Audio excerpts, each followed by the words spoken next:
Hello पढ़ाई करने वाले मित्रों, learning platform visual art and GK tutorial पर आपका स्वागत है। दोस्तों, अब मैं शुरू करने जा रही हूँ कला प्रश्नोत्तरी और ये है इसका पार्ट 1 और इसमें हम चलेंगे चैप्टर वाइज और कोशिश करूँगी कि जितने ज़्यादा प्रश्न इसमें सम्मिलित हो सकें इस सीरीज़ में वो मैं कर पाऊँ।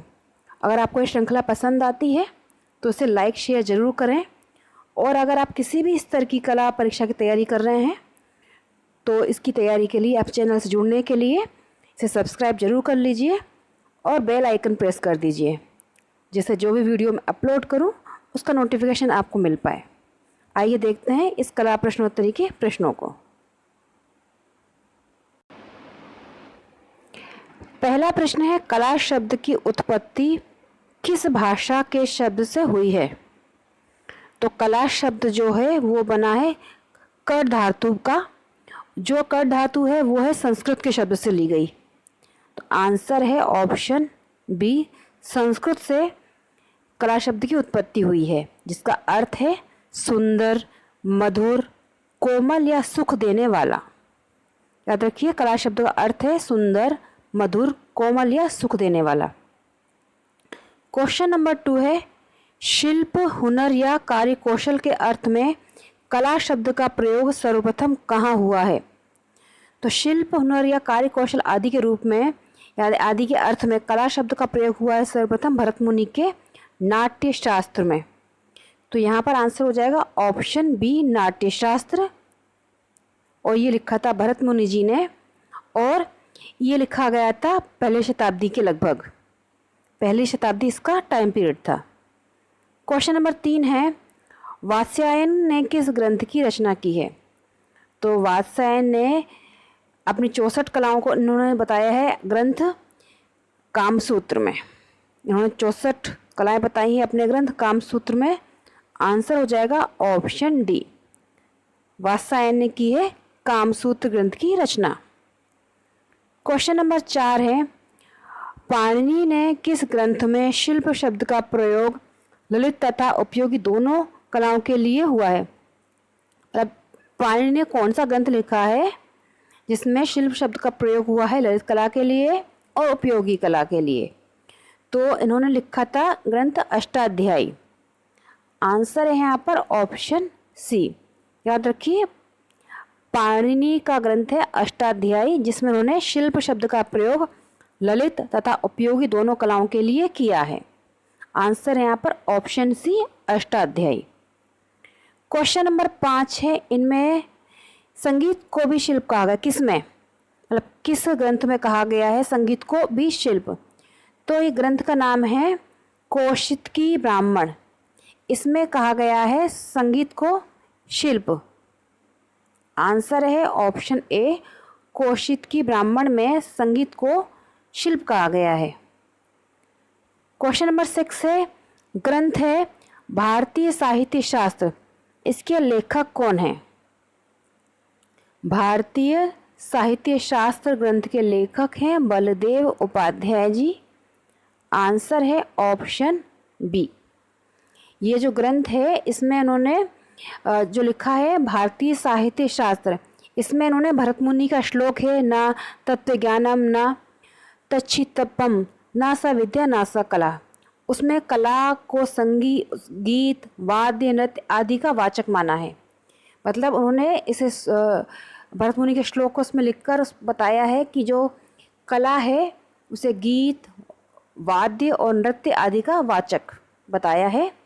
बलदेव उपाध्याय जी ने लिखा है ग्रंथ भारतीय साहित्य शास्त्र। क्वेश्चन नंबर 7 है, किस ग्रंथ में वस्तु का रूप संवारने वाली विशेषता को कला कहा गया है? वस्तु का रूप संवारने वाली कला, और ये कहा है क्षेमराज जो थे उनका ग्रंथ है शिवसूत्र विमर्शिनी। आंसर है यहाँ पर ऑप्शन डी। और पूछा जाए किसने लिखा है इस ग्रंथ को, तो इस ग्रंथ के रचयिता हैं क्षेमराज। इनका ग्रंथ है शिवसूत्र विमर्शिनी। इसमें इन्होंने वस्तु का रूप संवारने वाली विशेषता को कला कहा है। मतलब उनके क्षेमराज के अनुसार एक कला की परिभाषा हुई। क्वेश्चन नंबर 8 है, श्लोक है, साहित्य संगीत कला विहीनम साक्षात पशुपुच्छ विषाणहीनम। ये किसने लिखा है? तो जैसे इसका अर्थ बताते हैं, जैसे साहित्य संगीत है वो कला विहीन और हो जाएगा, उसी तरह से जैसे कि मतलब साहित्य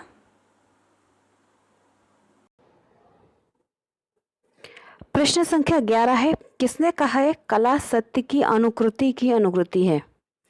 तो ये कहना है महान विचारक प्लेटो का।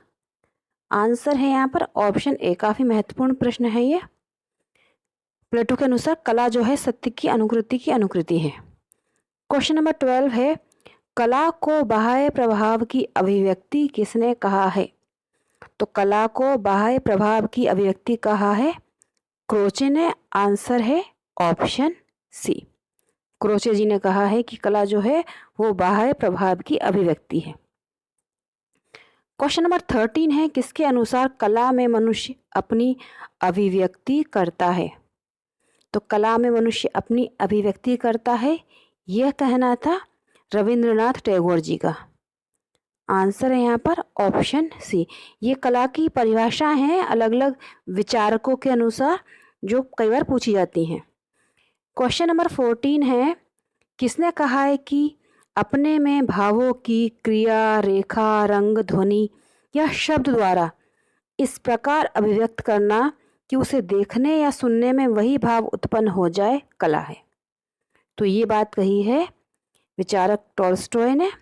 आंसर है यहाँ पर दार्शनिक टॉल्स्टॉय ने कहा है कि अपने में भावों की क्रिया, रेखा, रंग, ध्वनि या शब्द द्वारा इस प्रकार अभिव्यक्ति करना उसे देखने या सुनने में वही भाव उत्पन्न हो जाए कला है। क्वेश्चन नंबर 15 है, किसके अनुसार ये परिभाषा है कला की कि ईश्वर के कृतित्व शक्ति का संकुचित रूप जो हमको बोध के लिए मिलता है वही कला है? तो ये जो परिभाषा कला की दी है वो दी है जयशंकर प्रसाद जी ने। आंसर है यहाँ पर ऑप्शन ए। जयशंकर प्रसाद जी ने कहा है कि ईश्वर के कृतित्व शक्ति का संकुचित रूप जो हमको बोध के लिए मिलता है वही कला है। नेक्स्ट क्वेश्चन है नंबर 16। दोस्तों ये प्रश्न पसंद आ रहे हैं तो लाइक जरूर करिएगा वीडियो को। किसने अपने संस्कृत कोश में भारतीय दृष्टिकोण से कला के दो भेद किए हैं? मतलब थे तो विचारक इंडिया से बाहर के, मतलब कि यूरोपीय थे, लेकिन इन्होंने भारतीय दृष्टिकोण से संस्कृत कोश में भारतीय मतलब कला के दो भेद किए हैं। तो ये कहा था, ये जो किए हैं भेद वो किए हैं मोनियर विलियम्स ने। आंसर है यहाँ पर ऑप्शन सी। मोनियर विलियम्स इनका पूरा नाम था और इन्होंने दो जो भेद किए हैं वो हैं बाह्य कला और गोपनीय कला। ये दो भेद किए हैं भारतीय दृष्टिकोण से। क्वेश्चन नंबर 17 है, बाह्य कला के अंतर्गत आता है? तो बाह्य कला जो होता है उसके अंतर्गत चित्रकला, वास्तुकला, बढ़ईगिरी, सुनारी ये सभी आते हैं, मूर्ति कला। तो आंसर हो जाएगा यहाँ पर ऑप्शन डी। यह सभी, ये सभी जो हैं वो बाह्य कला के अंतर्गत आते हैं। क्वेश्चन नंबर 18 है, शिक्षा की दृष्टि से कला के कितने भाग हैं? तो शिक्षा की दृष्टि से कला के दो भाग हैं, एक व्यावसायिक कला और दूसरी उदार कला। याद रखिए दो भाग हैं शिक्षा की दृष्टि से, एक है व्यावसायिक कला और दूसरी जो है वो है उदार कला। क्वेश्चन नंबर 19 है, रंगाई छपाई किस कला के अंतर्गत आता है? तो रंगाई, छपाई, बढ़ईगिरी, मिस्त्रीगिरी ये सारी जो हैं वो कमर्शियल आर्ट हो जाते हैं, यानी कि व्यावसायिक कला के अंतर्गत आते हैं। आंसर है यहाँ पर ऑप्शन ए, व्यावसायिक कला के अंतर्गत आता है रंगाई, छपाई और बढ़ईगिरी, मिस्त्रीगिरी ये सारे चीज़ें। क्वेश्चन नंबर 20 है, संगीत, तर्क और व्याकरण किस कला में शामिल है? तो संगीत, तर्क, व्याकरण, भाषण ये सभी पार्ट हैं उदार कला के। आंसर है यहाँ पर ऑप्शन बी, उदार कला। तो दोस्तों ये थे 20 प्रश्न। आपको ये 20 प्रश्न कैसे लगे कमेंट करके बताइएगा। और आप मेरे चैनल पर जाकर प्लेलिस्ट में और भी वीडियो देखिए, जिसमें काफ़ी आपको अच्छे अच्छे प्रश्न मिल जाएंगे यूरोपीय कला पर, यूरोपीय कलाकारों पर, भारतीय कलाकारों पर, उनका परिचय के, उनके प्रश्नोत्तर के काफ़ी अच्छे वीडियो आपको मिलेंगे जो आपके लिए काफ़ी हेल्पफुल होंगे। अच्छे से अपनी पढ़ाई करते रहिए, अपना ख्याल रखिए। जय हिंद।